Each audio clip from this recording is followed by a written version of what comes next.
They say they are marching to protect their national identity.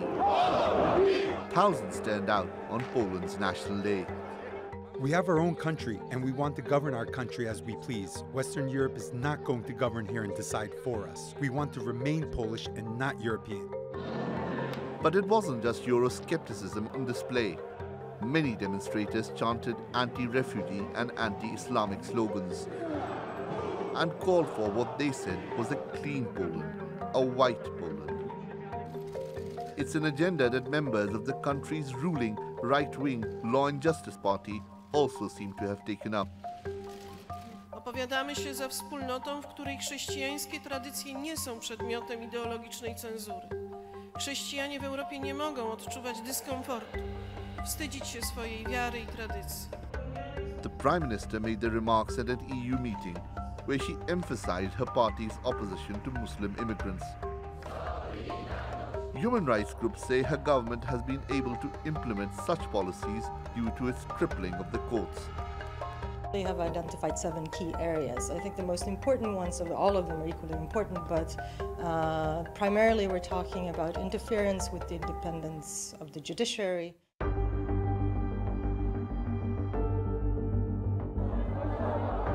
Rights groups say the only remaining check on the government's authority is civil society groups and activists. Like these people, marching in the memory of activist Piotr Cicheszny. Cicheszny burnt himself to death near a national landmark in capital Warsaw last month. It was to protest what he said was the increasing authoritarianism of the ruling party. The Poles marching here say they stand by his principles and want a government that can be held accountable. Their numbers are small though, while those of the Nationalists are growing. Polarizing Poland, will their increasing numbers push the Conservative government further to the right? Shoaib Hassan, the Newsmakers. Well, joining me now from Warsaw is Marek Matraszczak. He's a political commentator in Poland and the chairman of the CEC, a conservative public affairs agency. Thanks so much for joining us, Marek. We were all very surprised by some of the slogans that came out of that rally. Thank you very much. And when I look at some of those slogans, pure blood, clear mind, Europe will be white or uninhabited, white Europe of brotherly nations, pray for Islamic Holocaust. Do you find any of that acceptable? Well, first of all, I think, say the Islamic Holocaust banner was not at that demonstration. It was up 2 years ago. That's not to say that this demonstration didn't happen, but I think it's very important to put it into context. This was a very small group of demonstrators within a larger crowd. This was the annual Independence Day March, which Poland holds every 11th of November in celebration of independence in 1918. And this demonstration, as in previous years, was effectively infiltrated by a smaller group of quite radical demonstrators. But this has happened every year. And it's very important to understand that these slogans, which were regrettable and were in fact condemned very strongly by both the Polish president, the Polish prime minister, they have very little traction in the electorate as a whole. Mm-hmm. This was a very small vocal group in a very large demonstration on a national day. And it's unfortunate, but it should be put into context. Yeah, and that's what we want to do. I'm curious, though, if it's that small and that marginal, why is President Duda even condemning it? If it's that unimportant, if he's coming out and saying there's no place in the country for anti-Semitism, there's no place for xenophobia and what he calls sick nationalism, it obviously had an impact if among the 60,000 people it was big enough for the president to come out and need to condemn it. Well, it was the right thing to do. I think the president, I think it's clear that the Polish president has an obligation to condemn even marginal acts which cause concern. And because this demonstration received such large coverage in the Western media, and it was very heavily reported and still is being reported, I think he was as much addressing the foreign audience who were clearly and rightly concerned to reassure them that as far as the Polish government, the Polish authorities, the Polish president are concerned, this was a marginal event, which obviously has to be condemned in the strongest possible terms. So I think that was his motivation there. Yeah, I want to call up some images from 2013. So you have the Independence Day rally.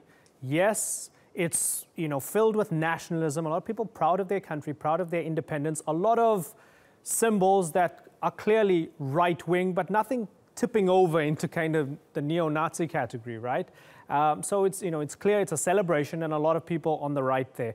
Compared to 4 years later and this past weekend, we're suddenly seeing the red torches.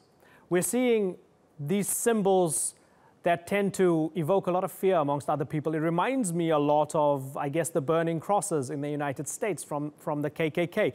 Do you believe that there's a deliberate attempt from those that you feel have infiltrated in order to create that sense of fear to this international audience that you're talking about? Don't come to Poland. We don't want refugees. We don't want immigrants. And we hate you because we want to be pure. Well, I think this is you've seen this across Europe. I think Europe today is very different from where it was 4 years ago. And of course, 4 years ago, Europe didn't have the challenge that it had for migrants that it has today. And these radical demonstrators have appeared not just in Poland. They've been in demonstrations in Italy, in France, in Germany, even in the UK. It's a radical shift, it's true. But it's really because of the external challenges that Europe has faced over the last 4 years. I wouldn't connect it to the current government. And at the same time, of course, I think it's also important to understand that alongside these right-wing demonstrators in Poland, over the weekend, you also had quite a number of quite extreme left-wing demonstrators. So we have a problem which is polarization. Right. Interestingly, and as in all these cases, it's very easy for a very small minority to look more impressive than it really is. Interestingly, it was the counter-demonstrations who featured arrests. So we only had arrests from the counter-demonstrations, not from the main demonstrators. But, I mean, you've said the context is the external factors, right? The migration crisis and so on. Who's misinforming these people? When you look at the population of Poland, 38 million people, and the number of asylum seekers that have come in since the migrant crisis began is slightly more than 1,400. Now, that's nothing. It's a drop in the ocean when you look at the population of 38 million, and only 18 have come from Syria. So this doesn't impact Polish society at all. Who's misinforming these people to make them think that their way of life is under threat from these migrants or by these migrants? Who's telling them that?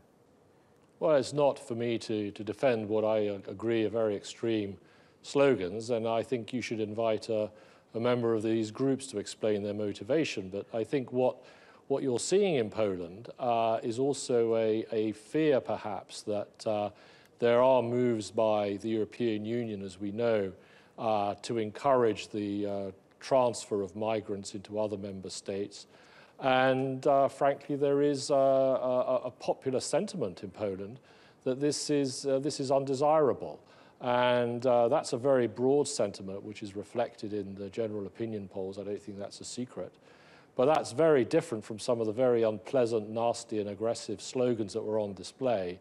Those reflect a tiny minority of the population. The vast majority of the Poles, Polish people, I think, just want to see Poland as it is today. And I think that's a point of view which is very popular in the country right now. These aggressive expressions of the far right, not just the right, but the very far right, when you have Nazi symbols, for example, for an international audience in the English language who are watching this, they want to know, is this representative at all of a shift in Polish society?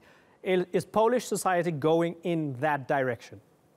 There's absolutely no shift in Polish society. If you look at the opinion polls, you'll see that any of these very extreme right-wing proto-fascist parties have 0% support in the opinion polls. There's no political challenge from them. They're not in parliament. They don't even register in the opinion polls.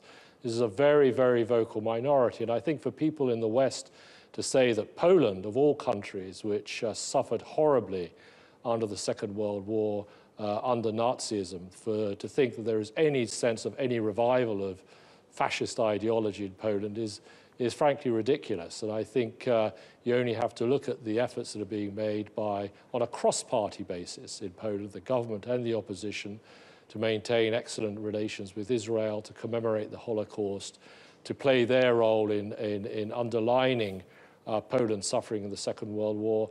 These are all cross-party consensus issues.